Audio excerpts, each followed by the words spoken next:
Hi Taurus, thank you so much for joining me today. I hope that you are well.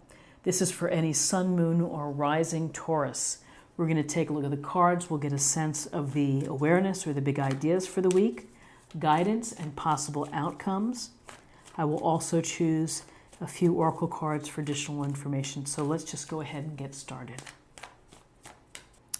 Okay, we have some air energy to begin with. For the awareness of the week, what you need to be thinking about. You may be having, you may be coming to a fork in the road, a crossroads perhaps, or, a decision that you're not ready to make. Here the woman is sitting on this bench out in front of the water, blindfolded, the swords crossing her heart. And there may be something that you don't want to deal with at this time, that you're thinking about, but maybe hesitant to take action on or to make that final decision. You might need more information, you might need more time, but you are not in the mindset to make that decision. Again, you could be at a crossroads. You might be having to, learn the truth about something, and you're just not ready to handle it. So what's interesting is the Queen of Swords. So the Queen of Swords, serious, focused, very intelligent, energy and attributes of someone who would be very, very well informed, someone who knows how to make a decision, someone who has the facts necessary, understands the issue from all perspectives, and is not afraid to make a decision. The sword is up, hand is up, as if she's ruling with confidence and taking ownership of her own reason and intelligence and logic. So a couple things. You may have someone like this within your family, your work, close friend, who could be of assistance to you in fleshing out what it is that you're hesitant to make a decision in. Queen of Swords could also be someone who could, be making a determination. Maybe you have no control and she's making a decision that affects you. And, that's going to be that. She's going to rule not by emotion, but she's going to rule by the facts. So for some, if you're in a court matter or a mediation or whatever it may be, in a negotiation, a decision might be out of your hands. Maybe someone's making it for you. So a couple ways to think about it. You could be getting help from someone like a Queen of Swords within your life to help you where you're feeling at this standstill.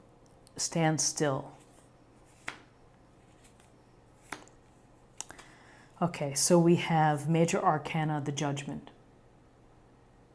So literally we see the angel blowing the horn to the dead people rising out of the coffins.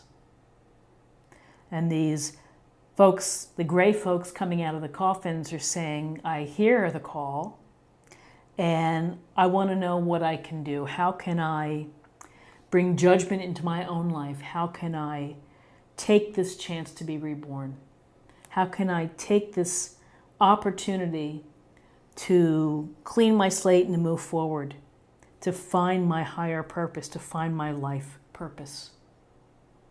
I'm ready now, and I'm opening up to you, the universe, to the angels, to spirit, to guide me, to set me on my journey for the right path. So here's the Judgment card, rebirth, a reawakening, using your own self-knowledge to help move the future. And then we have Death, Major Arcana as well. And with the Death card, things are going to end. Something needs to end in order for you to have this awakening and this second chance and this rebirth. Death happens all around us. There's a finality in life, and we have to learn to live with that, and we have to understand that when things end or relationships die, a great job somehow gets pulled out from under you, and it feels like there's a death. There's a sense of really having to be reborn, of having to revisit your thinking in order to keep living and to keep living a life that's going to make you happy and make you feel fulfilled. So you're going to have to let something go. You're going to have to, you may be sad about it, you may be feeling grief, but you just have to let what's going to happen happen. Could be a relationship, again, it could be anything. And there's going to be certainly an emotional component of it. But if you focus on the judgment, if you focus on the analysis and thinking about your life, and guess what? You get a clean slate to start fresh. You get to bathe yourself and cleanse yourself with the water in order to be reborn.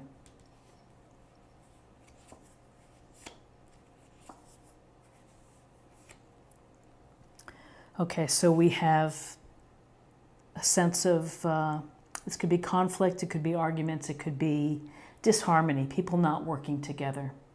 So this is like the daily pettiness of life sometimes with our relationships, where people are, being competitive or territorial, or, they want what you have, and there's no sense of working as a team. So how do we get past this? Well, we just find a way to negotiate. We find a way to compromise. And again, here's the Six of Cups.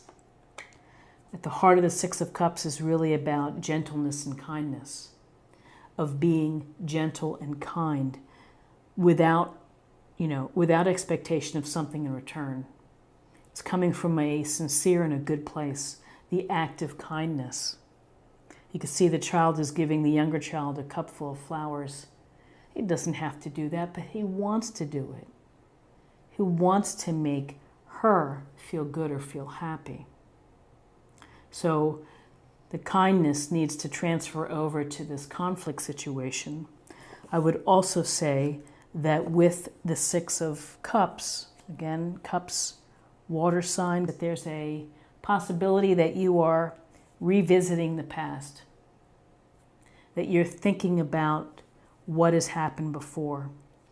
Maybe it's a sense that it's hard to let go here, and you're still thinking about what's ended. Don't live in the past. Be in the present. Acknowledge the past for what it was. We learned from our past. We've had joyful times. And it's one thing to be catching up with an old friend, meeting for a cup of coffee. It's another thing to keep pining for an ex, or for a time that can't come again. What's the expression? You can never go home. It's like when you're an adult and you go back to your childhood home. It's a lot has changed. So let whatever needs to go, let it end.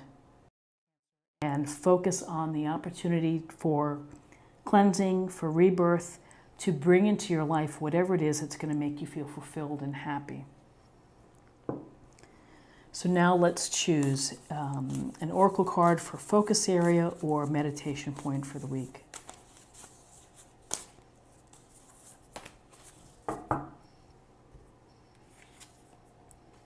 Journey by moonlight. Believe in magic. Journey by moonlight, and maybe this is indicative or predictive of your new journey, of your opportunity to be reborn, for rebirth, to find higher purpose within your life. And maybe through all of these evaluation and letting things end, maybe you're in the position to make the decision if the decision hasn't been made for you. Let's get an idea of your emotional self or spirit.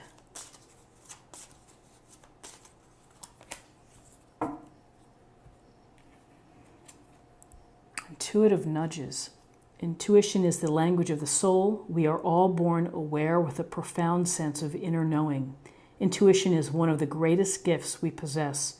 which keeps us connected to our highest selves, the universe, and to our divine spirit. So it really is a sense, when I see the Judgment card, I think of highest self, highest purpose, the purpose that you're meant to lead in life. So trust your intuition, listen to the messages. And finally, let's choose a card for love, and we'll see what we have.